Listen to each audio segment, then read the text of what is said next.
On a révisé notre schéma de développement touristique.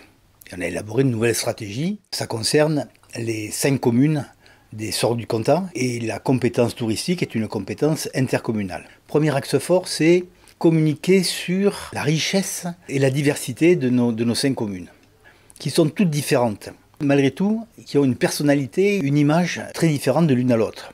On est finalement sur un territoire un petit peu béni des dieux, puisqu'on se trouve entre les monts de Vaucluse et les célèbres coteaux de Châteauneuf-du-Pape.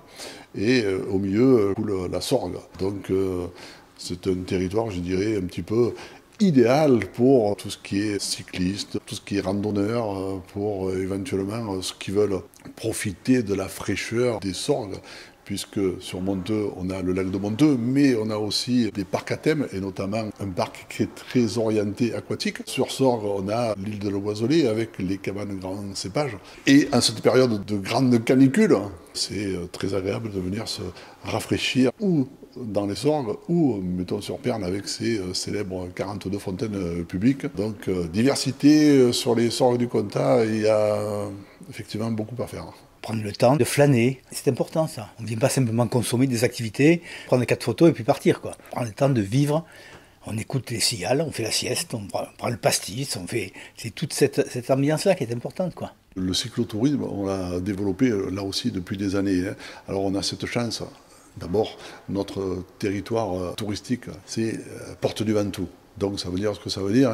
On est la porte du Ventoux à ne pas manquer. Et c'est vrai que le Ventoux est un totem là, dans notre beau département de Vaucluse qui attire quand même beaucoup de cyclotouristes. On a la chance aussi d'avoir une véloroute qui traverse le territoire, la Via Venetia, qui va d'ailleurs se reconnecter avec une autre voie verte, la Via Rona. Les cyclotouristes peuvent partir de Genève en Suisse, prendre la Via Rona et arriver dans les Sorgues du Comtat. Je crois qu'en 2024, c'est 90 000 cyclotouristes qui sont passés sur la Via Venetia.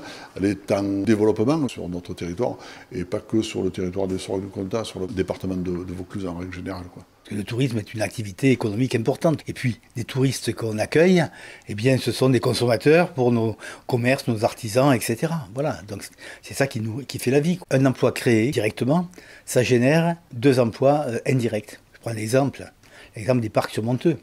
Le site de Beaulieu à Monteux, il doit y avoir à peu près 1000 emplois. Il y a 2000 emplois qui sont créés de manière indirecte par tous les artisans, toutes les entreprises qui travaillent avec nous. Ouais. Le Spirou, par exemple, fait travailler des ferronniers, des mécaniciens, des informaticiens, de la sécurité, etc. etc. Ça génère des emplois, tout ça. Alors, nos tourismes, c'est vrai qu'on est un petit peu gâtés, je vous l'ai dit, entre les coteaux au Châteauneuf-du-Pape avec des caves célèbres qu'on retrouve sur Bénaride-sur-Sorgue et puis les caves que nous retrouvons sur Pernes-les-Fontaines au niveau des côtes du Ventoux.